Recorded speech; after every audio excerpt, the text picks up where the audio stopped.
आनंद life के प्रिय दर्शकों, बच्चों, फॉलोअर्स, जन्मेजय का नाग यज्ञ, एक जयशंकर प्रसाद ने पुस्तक भी लिखी है। नाग यज्ञ किया था जन्मेजय ने। मुझे उसकी कहानी नहीं सुनानी क्योंकि ये एपिक चैनल नहीं है, और ना मैं अपने मन से बनाकर पुराणों को तोड़ मरोड़ कर प्रस्तुत करता हूं, जैसा कि एक महोदय करके बड़े प्रसिद्ध हो गए, दो महोदय पुराणों की ऐसी तैसी करके जितनी पौराणिक कथाएं हैं, देवताओं की कहानियां अपने मन से गढ़ के और प्रसिद्ध हो गए। 3-3 किताबों का सेट आया, फिर और सेट आया, किताबों प्रसिद्ध हुए, कहानियां, फिल्में, सब कुछ, एवरीथिंग। दूसरे महोदय टीवी चैनल पे छा गए। आज का ज़माना भी यही है कि आप सत्य से जितना ही दूर जाएंगे उतना ही लोग आपको लाइक करेंगे। सत्य तो बड़ा नीरस है, सफ़ेद सफ़ेद। झूठ रंग बिरंगा है, झूठ पसंद करते हैं लोग। उपन्यास को उपन्यास की तरह पढ़ा करिए, उसमें सत्य का अंश मत ढूंढिए। मैंने आचार्य चतुर्सेन पढ़े, उनसे हिंदी सीखी। मतलब ऐसा नहीं मैं कोई गैर हिंदी भाषी हूँ, लेकिन अच्छी हिंदी सीखी मैंने, अच्छी हिंदी लिखना बोलना। आचार्य चतुर्सेन, वैशाली के नगर वधु, सोमनाथ, वयम रक्षामः। लेकिन मुझे अमीश त्रिपाठी में कुछ भी नजर नहीं आता। इसी तरह मुझे वेदव्रत हैं कि देवव्रत हैं, कौन हैं, जो भी हैं, शायद एपिक चैनल पे आते रहें, कुछ किताबें भी लिखी। पुराणों की कहानियों में अपना छौंक लगाकर प्रस्तुत करते हैं। मैं उनसे कतई प्रभावित नहीं होता। पुराण जो लिखे हैं, अगर हम उनको अपना ऐतिहासिक धरोहर मानते हैं तो उनमें कुछ जोड़ने घटाने की जरूरत नहीं है, क्षेपक लगाने की जरूरत नहीं है। यहाँ तक कि गीता प्रेस गोरखपुर ने भी जो रामचरितमानस प्रकाशित किया, उसमें क्षेपक जो है लवकुश कांड का संभवतः हनुमान प्रसाद पोद्दार जी ने लिखा और बड़ी अच्छी भाषा में लिखा, लेकिन मैं वो नहीं पढ़ता कभी। मुझे पढ़ना है तो तुलसीकृत रामचरितमानस ही पढ़ना है। हनुमान प्रसाद पोद्दार को मैं बहुत नमन करता हूँ। गीता प्रेस गोरखपुर जैसी संस्था से उन्होंने धार्मिक साहित्य निःशुल्क, लगभग निःशुल्क उपलब्ध कराया। इस बात के लिए प्रशंसा करता हूँ, लेकिन वो तुलसीदास नहीं हो सकते, ये बिल्कुल तय है। जब कहते हैं सूर सूर तुलसी तसी, ये तो सूरदास के भक्त सूरदास को आगे बढ़ाते हैं, तुलसी के भक्त तुलसी को आगे बढ़ाते हैं। मैं भक्त किसी का नहीं हूँ, लेकिन मैं ओरिजिनलिटी में विश्वास करता हूँ। मुझे रामचरितमानस पढ़ना है तो मैं तुलसीदास जी का रामचरितमानस पढ़ूंगा, और अगर उन्होंने जितने कांड लिखे हैं उतने ही पढ़ूंगा। वाल्मीकि रामायण पढ़ूंगा तो वाल्मीकि रामायण वही पढ़ूंगा। विश्वनाथ की लिखी हुई टीका नहीं पढ़ूंगा, जो सरिता के संपादक रहे हैं। ओरिजिनल है और टीका मैं कर सकता हूं, मुझे ईश्वर ने समझने की क्षमता दी है। तो जन्मेजय का नाग यज्ञ जयशंकर प्रसाद लिखा, यथारूप लिखा है। उस पुस्तक की कोई समीक्षा नहीं करना है, यहां पर कुछ नहीं करना, बस सिंपली आपसे कहना आप भी नाग यज्ञ करना प्रारंभ कर दीजिए। मैं आपको नाग यज्ञ के बारे में बताने जा रहा हूं, जो सभी मनोवांछित फलों को देने वाला और आपके सभी कष्टों को दूर करने वाला है। और वो नाग यज्ञ आप कर सकते हैं बिना किसी तांत्रिक की मदद के, बिना किसी मेरी मदद के। तो हम चलते हैं उस तरफ कि नाग यज्ञ जहां हो रहा है। अब आप लोग वीडियो से उम्मीद करते हैं, तभी व्यूज़ बढ़ते हैं कि इसके बाद एक ग्राफिक्स आएगी, नाग आ रहे होंगे सरसराते हुए। नागिन, वो कौन थी वो ब्यूटीफुल हीरोइन, बहुत खूबसूरत सी, नहीं भूल गया नाम में, जो मेरे माइंड में नहीं होता उसका नाम याद नहीं आता। तो बड़ी ही सुंदर हीरोइन है वो, सारी दुनिया उनको बहुत सुंदर मानती है। नागिन सीरियल में जो आई हैं, तो आप उम्मीद करेंगे कि अब आगे नाग यज्ञ में वो आप पुकारती हुई आएंगी, वेश बदलेंगी और टलमलाती कलमलाती हुई जो है वो अपना आके खड़ी हो जाएंगी और अपने उस सुंदर रूप में प्रकट होंगी। ऐसा कुछ यहाँ होने वाला नहीं है। इस हिसाब से ये चैनल बड़ा नीरस है। यहाँ तो बस एक ही चेहरा आपको दिखता है, एक सठियाए हुए इंसान का चेहरा, वही आपको नजर आता है। आकर्षण विहीन चैनल होने के कारण ही इतने कम लोग देखते हैं। नाग यज्ञ पर तो बहुत कुछ किया जा सकता है। इसके बाद आपको कुंडली नजर आती, बनी हुई कुंडलियां चलती हुई घूमती हुई नजर आती, भस्म होते हुए लोग नजर आते, तमाम सारी बातें। खैर, ये सब चीज़ें यहाँ नहीं होनी है, निश्चित रहिए, चाहे चैनल चले या ना चले। नाग यज्ञ जहां हो रहा है वहां मैं आपको मानसिक रूप से लिए चलता हूं। एक व्यक्ति है, उसके चारों ओर नाग लिपटे हुए हैं, डसने के लिए तैयार हैं। वो व्यक्ति उन नागों को अपने पास फटकने नहीं दे रहा है। उसने अपने आप को एक लोहे की जाली में बंद कर रखा है। नाग चारों तरफ लिपटे हुए हैं और घुसने के प्रयास में है, डसने के प्रयास में है। कल्पना कीजिए कितना भयानक दृश्य। ये लोहे का पिंजरा, स्टील फ्रेम, आपको अपने लिए निर्मित करना है और इसके अंदर करंट भी छोड़ देना है कि नाग जब इस पर टच करें तो भस्म हो जाएं। जैसा वो रैकेट होता है ना, जो मच्छरों को, मक्खियों को चटक चटक करके बंद भस्म कर देता है। आपको जन्मेजय का नाग यज्ञ करना है। ना कोई आपको तंत्र करना है, ना मंत्र करना है, ना स्वाहा करना है, ना कोई आपको अनुष्ठान करना है। आपको केवल उनको दूर रखना है, नागों को, बस। और ऐसी आपको चारों तरफ जाली बनानी है कि जिस पर मुंह मारते ही वो भस्म हो जाए। यानी कि वो समझ लें कि आप उनके लिए अप्राप्य हैं। You are not the kind of person, that kind of person, जिसको भी फैशन लोग लिखते हैं, दैट किंडा पर्सन। किंडा, ऐसी अंग्रेजी मुझे बड़ी गुस्सा आती है। अंग्रेजी अंग्रेजी है और बहुत शान से पढ़ी और बोली जा सकती है। किंडा विंडा क्या होता है? कंडा, एंटरप्रेन्योर, स्केड्यूल, ये सब मैं लाइक नहीं करता। मैं IAS PCS एस्पिरेंट्स को पढ़ाता हूँ और उनको बहुत सदी हुई भाषा सिखाता हूँ। UPSC में ये नहीं चलता, ये नहीं चलता। फैशनेबल इंग्लिश से UPSC वाले बड़े अम्यूज होते हैं और उनको लगता है कि ये सत्यता के धरातल से बहुत दूर इंसान है। ये अनावश्यक रूप से मैनरिज्म और अनावश्यक रूप से फैशन करता है या करती है, उनको नहीं लेते वो लोग। एनीवे, नाग यज्ञ करिए। नाग चारों ओर डसने को तैयार है।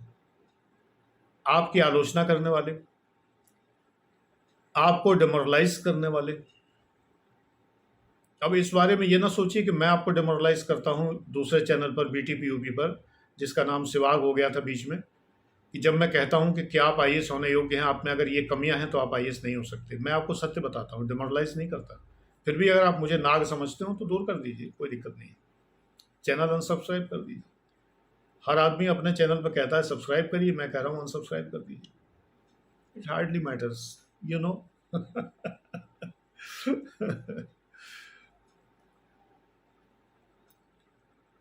नागों को दूर करिए जो डिमोरलाइज कर रहे हैं, जो लगातार आपको अपने लक्ष्य से भटका रहे हैं, उनसे दूर रखिए अपने को। जो विष घोल रहे हैं, आपका समय नष्ट करते हैं, आपका धन नष्ट करते हैं, तमाम वो लोग, अगर आपके पास थोड़े भी पैसे हैं तो आपके पैसे के इन्वेस्टमेंट के लिए लालचियों की तरह आपके चारों घुसे रहते हैं कि यहाँ इन्वेस्ट कर दो, वहाँ इन्वेस्ट कर दो। मैं आज जितने लोगों को, इस 67 ईयर्स की एज में जितने लोगों को जानता हूँ जिनसे किसी ने सजेस्ट किया कि वो ज़मीन बिक रही है, उसकी कीमतें बड़ी तेज़ी से बढ़ रही हैं, आज सब रो रहे हैं। वो ज़मीनें कब्जियाई हुई थी या कब्जियाई जा चुकी हैं, सब रो रहे हैं। सब, इनकी संख्या 20 में है, जिन्होंने किसी के कहने पर कोई ज़मीन खरीदी ये सोचकर के कीमत बढ़ जाएगी, पड़ी रहेगी।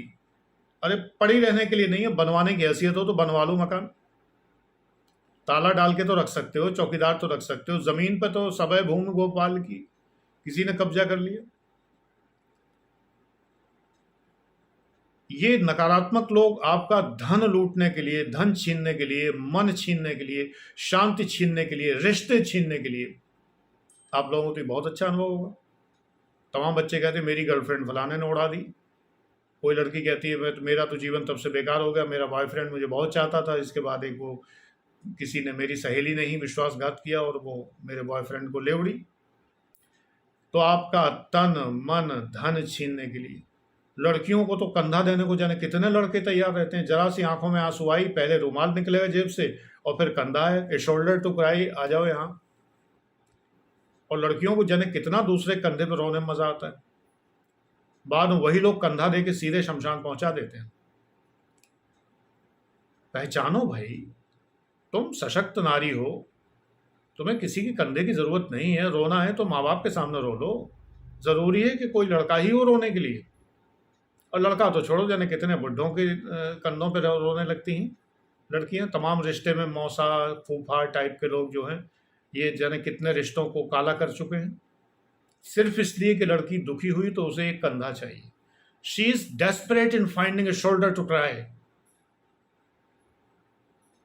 डेस्परेट है बुरी तरह से, जो कंधा पैदा मिला उसी पे टिक गई। ये कौन सा एम्पावरमेंट है भाई? नाग हैं, डसने के लिए तैयार हैं।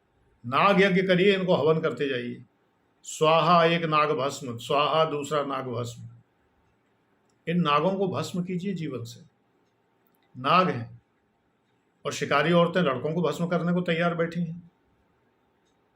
अब अगर आप इन्हीं सब चक्करों में पड़े हैं तो जीवन तो हो चुका। फिर कहेंगे लाइफ मैनेजमेंट कैसा होगा हमारा? लाइफ मैनेजमेंट होगा कहाँ बेटा? जिंदगी है ही कहाँ। जिंदगी तो पहले ही गंवा दी तुमने, दूसरों के हाथों बेच दी, नीलाम कर दी, गिरवी रख दी। उस क्षण तुमने क्यों नहीं सोचा जब तुमने अपनी जिंदगी दूसरे के हाथ गंवाने को चल दिए थे?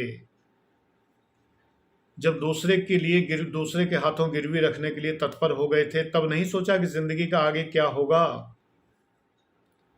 तभी मैं फिर जब डेस्परेट केस होता है, गॉन केस होता है, उसके लिए मैं कह देता हूं पंगा किसने लिया, मैं कुछ नहीं कर सकता। मैं प्रिकॉशन में विश्वास करता हूं, क्योर में नहीं। बहुत चालाकी से जिंदगी जीनी पड़ती है और जी है मैंने। करीब मत फटकने दो किसी को, बिल्कुल दूर से ठीक।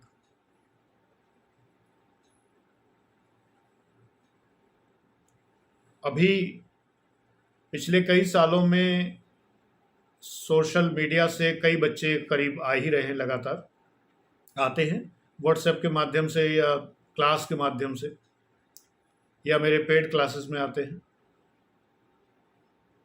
कई बार लड़कियां कार्ड भेजती हैं, कि लड़कियां ज़्यादा, कि गुरुजी आपको आना है, आप तो बिल्कुल अपना बच्चा मानते हैं, मैं तो आपकी बेटी हूँ, मेरी शादी में आपको आना है, ज़रूर आना बेटा, आशीर्वाद है। आ नहीं सकता मैं, वहां जाऊंगा मुझे कोई पहचानता नहीं, अजनबी सा फील करूंगा। वो लोग सोचेंगे कोई ऐसे ही वो कौन ब्रेकर कहलाते हैं, पार्टी ब्रेकर, कि कोई यूं ही जो है दावत उड़ाने आ गया। शक्ल से भले ही ऐसा नहीं लगता हूं, लेकिन मैं नहीं जाता। यहां मैं निराश करता हूं बच्चों को, मैं उनके समारोहों फंक्शंस में नहीं जाता। अटैचमेंट है ये, अटैचमेंट बढ़ जाता है। मैं आपको बच्चा समझता हूं, समझता रहूंगा। मैं आपको बेटी समझता हूं, लेकिन हो सकता है दामाद जी कल को रूठने लगे, दामाद जी कल को नाराज होने लगे, मुंह फुलाने लगे, और उनके माता पिता अपने को समधी समधन मान के मुझे तरह तरह की ऐसी घटनाएं हुई हैं, तरह तरह की अपेक्षाएं करने लगे और तरह तरह से अपमानित तक करने लगे। ऐसा भी हुआ है। बेटी मानना कोई आसान काम नहीं है, बहन मानना कोई आसान काम नहीं है। मैं रिश्ता वहीं तक सीमित रखता हूं और सोशल मीडिया तक ही सीमित रखता हूं, इससे ज्यादा नहीं, व्यक्तिगत नहीं। मेरे सामने तो हजारों हैं, मैं कहां तक निभा सकता हूं? तुमसे भी यही कहता हूं, अटैचमेंट की एक सीमा रखो बस। पिता समान और पिता में बहुत फर्क होता है, और ये बात मैं शुरू से कहता हूं। स्टार्टिंग मेरे फेसबुक और यूट्यूब फॉलोअर्स पिताजी कहा करते थे। मैंने कहा ये तुम्हारे पिताजी को बुरा लगेगा कि ये कौन है जो है 2016 की जनवरी से यूट्यूब पे आ गया और इसने मेरा स्थान ले लिया। पाला पोसा मैंने और पाल पोस रहा हूं अभी भी, और ये कौन है जिसको ये लड़के या लड़कियां पिताजी कहने लगे? दादाजी आप किसी को भी कह सकते हैं। दादाजी का वो नहीं होता है एक विशेष स्थान जो पिता का होता है। पिताजी नहीं कहा जाता, माताजी तो हम किसी को भी बोल देते हैं। बाजार में भी कोई बूढ़ी महिला हो कि भाई कष्ट में हो, माताजी क्या तकलीफ है बताइए, मैं क्या हेल्प कर सकता हूँ। आप किसी पुरुष को कभी पिताजी कहते हैं? किसी वृद्ध पुरुष को अगर परेशान देखें तो उससे कहेंगे कि पिताजी? आप कहेंगे ताऊ, चाचा जी, अंकल जी, हैं। माता जी तो जनरल वर्ड है, लेकिन पिताजी नहीं कहते। बेटा, बड़ी मजाक की भी बात है कि पिता बिल्कुल जेनेटिकली जुड़ा हुआ जो व्यक्ति है वही पिता होता है, दूसरा कोई नहीं होता। तो मैंने बच्चों को बड़ी मुश्किल में समझाया कि पिताजी मत कहा करिए, आपके पिता बुरा मान जाएंगे। और दूसरी बात, ये थोड़ा गलत भी है। क्लास की एक लड़की थी, मैंने एक बार उसे बहुत डांटा और बहुत ज़्यादा कहा सुनी भी हो गई। उसके घर के लोग भी आए और उन्होंने कहा आपने इसको बहुत ज़्यादा डांट दिया है, ये वो। मैंने कहा डांट दिया तो बच्चे हैं, इनको डांटेंगे डांटेंगे। फिर मैंने भरी क्लास में कहा, मैंने कहा आज से ये मेरी बेटी है, मैंने बेटी समझ के ही डांटा है और ये मेरी बेटी है। तो जो मैंने डांटा है उसका जो तकलीफ तुम्हें हुई है उसको भूल जाओ और एक अच्छी बेटी की तरह रहो। तो उस दिन उस लड़की ने फेसबुक पे लिखा कि today I have got a new father. तो इतना मजाक बना उसका, उसके फ्रेंड्स ने लिखा कि so your mother married another person, ऐसी बातें लिखी। मैंने उसे समझाया, मैंने बेटे ये गलत है, ऐसे नहीं लिखा जाता है अनदर फादर। फादर फिगर या पिता समान अलग बात है। इसलिए याद रखो, पिताजी सिर्फ पिता को ही कहा जाता है जो जेनेटिक पिता होते हैं, बायोलॉजिकल फादर होते हैं। माताजी हम किसी को भी कह सकते हैं, दादाजी किसी को कह सकते हैं, नाना जी किसी को कह सकते हैं, मामा जी भी कह सकते हैं किसी को भी। मामा जी बनना ज़रा कठिन होता है क्योंकि सामने वाले के पिताजी फौरन साले बना लेते हैं। अब किस भाव से बनाते हैं ये अलग बात है। गरियाने के भाव से बनाए तो बात बिगड़ जाती है मामला। तो संसार में सतर्क रहिए, आपको चारों ओर से लोग घेरेंगे। और मैं अभी किसी स्टूडेंट ने कहा, जिसने कि सिंपली फी स्ट्रक्चर पूछा था, मैंने ऑडियो में कुछ उसे बताया, उसने कहा सर आप बहुत प्यार से बोलते हैं। मैंने कहा तुम लोग मेरे बच्चे हो, मैं प्यार से बोलता हूँ, मेरे बच्चे हो। एक बार मुझे याद है 5-6 साल पहले किसी ने कहा कि जब आप कहते हैं कि तुम मेरे बच्चे हो तो फिर बच्चों से फीस ना लीजिए। मैंने कहा बुढ़ापे में बच्चे ही काम आते हैं, बच्चे ही खर्चा चलाते हैं। मैं तो मेहनत करके फीस ले रहा हूँ, मैं तो तुमसे कोई वैसे तो मांग नहीं रहा। मेरी उम्र में अगर मैं इतना परिश्रम करके और फीस लेके पढ़ा रहा हूँ तो क्या बुरा कर रहा हूँ, और फ्री भी तो बहुत दे रहा हूँ। वो दुर्भाग्यवश तुम लोग देखोगे नहीं, मैं क्या कर सकता हूँ। मेरी कमी तो नहीं है, मैं तो दिए जा रहा हूँ, आप नहीं ग्रहण कर रहे हैं तो मैं क्या कर सकता हूँ। नागों को पहचानिए। आप लोग, जो लोग आपके हितैषी हैं मेरी तरह से, जो आपको दिल से चाहते हैं, आप उनको दूर करते हैं। और नाग बड़े आकर्षक होते हैं। फिल्मों में देखो, सीरियलों में देखो, फिल्मों में डायने, चुड़ैले, नाग, नागिन वगैरह बड़े सुंदर होते हैं। तो याद रखिए, संसार इसी सुंदर रूप में आपके सामने प्रकट होता है। छिपे हुए नागों को पहचानिए और नाग यज्ञ करिए, भस्म करिए नागों को अपने लाइफ से। लाइफ मैनेजमेंट तभी होगा। कम्युनिकेशन पर आगे बहुत कुछ बताना है, बताऊंगा।